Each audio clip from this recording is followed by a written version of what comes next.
ঢাকা ইউনিভার্সিটির ডাকসু অনেক বেশি রাজনৈতিক এবং এটা কোনোভাবেই অরাজনৈতিক কিছু না। এটা ওইভাবেই প্রশাসনকে ওইভাবেই সোচ্চার থেকে যেন নিরপেক্ষভাবে হয় সেটা নিশ্চিত করতে হবে।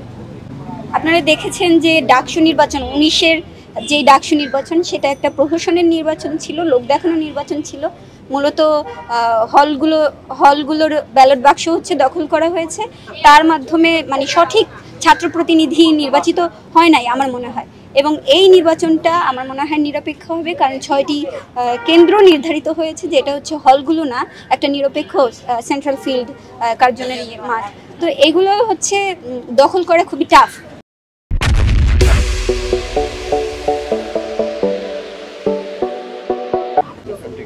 এতদিন একটু হতাশা লাগছিল, কারণ গণ অভ্যুত্থানের পর আমরা চেয়েছিলাম একটা ডাকসু হোক। ক্যাম্পাস প্রতিনিধি হিসেবে কারা যাচ্ছে আমরা জানি না বিভিন্ন মিটিংয়ে। তো ডাকসু একটা এমন জায়গা যেখানে হচ্ছে ছাত্র প্রতিনিধি নির্বাচিত হবে এবং হচ্ছে শিক্ষার্থীদের দ্বারা নির্বাচিত হবে, সেই জায়গায় অনেক বেশি খুশি লাগছে আর কি। ক্যাম্পাসে ডাকসু নির্বাচনের জন্য নিরাপত্তা বিষয়টা হচ্ছে আপেক্ষিক। ধরেন সবসময় একটা অনিরাপত্তার মধ্যেই আমরা আছি। তো আমি মনে করি যে ডাকসু নির্বাচন ঘিরে যেই অনিরাপত্তার যেই শঙ্কা আছে সেটা প্রশাসনকে আরও বেশি কঠোর হইতে হবে, আরও বেশি মানে সোচ্চার হতে হবে, কোথায় কি হচ্ছে সেটা নজর রাখতে হবে। আমাদের শিক্ষার্থীদের সেফটি একমাত্র কর্তৃপক্ষই দিতে পারে।